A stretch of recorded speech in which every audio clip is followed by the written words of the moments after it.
back again with another video, and this time we're going to be looking at the top 5 fan theories for Poppy Playtime Chapter 5. There has been so many crazy theories since the release of Chapter 4, but I think these are some of the most interesting ones that I found. So let's just get into it. No, 5 is the most popular theory, and it has to do with the new animatronic that was teased at the end of Chapter 4. For those who haven't seen it, there's a quick clip showing an animatronic in what seems to be a prototype stage of development. This one has been heavily debated, but the general consensus is that this animatronic will be a type of dragon. This is due to the large head and the tail at the end that can clearly be seen in the teaser. People have also pointed out the claw-like hands, which could either belong to a dinosaur or a dragon-type creature. The theory goes on to say that this dragon could be a corrupted or evil version of the toy that we saw in Chapter 3. And if you look closely at the teaser, it does seem to have the same type of coloring as well as a similar design. Why would there be 2 of them, and why would they make a corrupted version? Well, in the game files for Chapter 4, there was a line that said, "Give me your heart." This could possibly mean that this dragon is after the player character, trying to retrieve something that she lost or trying to take something from her in general. That lost thing could be the soul, the previous caretaker, which was taken by Mommy Longlegs in Chapter 4. So then the whole story goes that the original dragon was once a friendly toy, until Mommy Longlegs used the player character's souls to power up the other animatronics, turning them evil and wanting revenge. No, for is another popular one, and it has to do with the player character's mom. In Chapter 3, the player character finds a picture of themselves and their mother standing next to each other. However, the mother is never actually seen in-game and her identity is currently unknown. But some people believe that she may actually be the main antagonist for the entire game.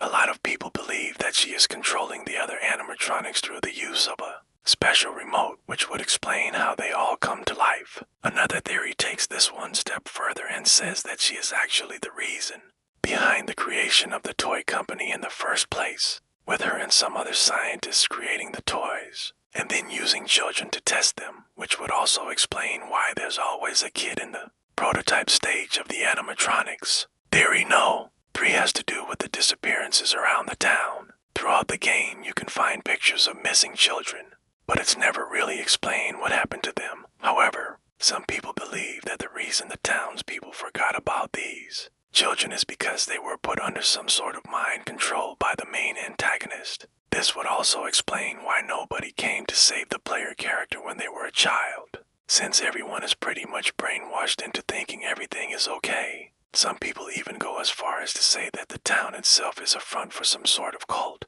No, 2 has to do with the player character and their ultimate fate. Now, this one is a bit sad, but it's a theory that a lot of people agree with. Basically, the theory states that the player character isn't actually playing the game at all. Instead, they are the main antagonist and everything that they're doing is simply a dream or a memory. This would explain why the player character is always getting chased, why they seem to forget everything that happens after they get caught. It would also tie in with the fact that the player character seems to have no emotions throughout the game and is always trying to escape, almost as if they aren't there willingly. Some people even believe that the caretakers before the player character all died because they realized this and were trying to warn everyone else. But the player character, being the main antagonist, didn't like this and killed them, continuing their cycle. And finally, theory no. 1 has to do with the ending of Chapter 4. If you played the game, then you know that after defeating Mommy Longlegs,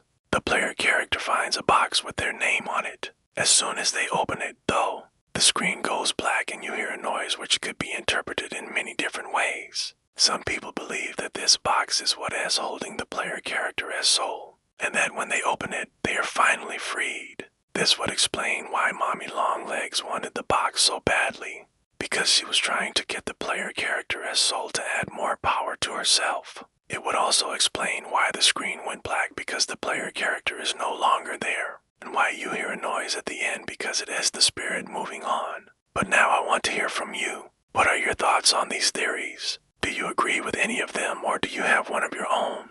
Leave a comment down below and let me know. I know there is a ton of theories out there, and I simply just chose the ones that I thought were the most interesting. But if there's one that you think should have been included, leave a comment with that as well. I hope you enjoyed the video, and if you did, Make sure to hit that like button and consider subscribing because I post gaming videos and walkthroughs multiple times a week. Thank you so much for watching and I'll see you in the next one.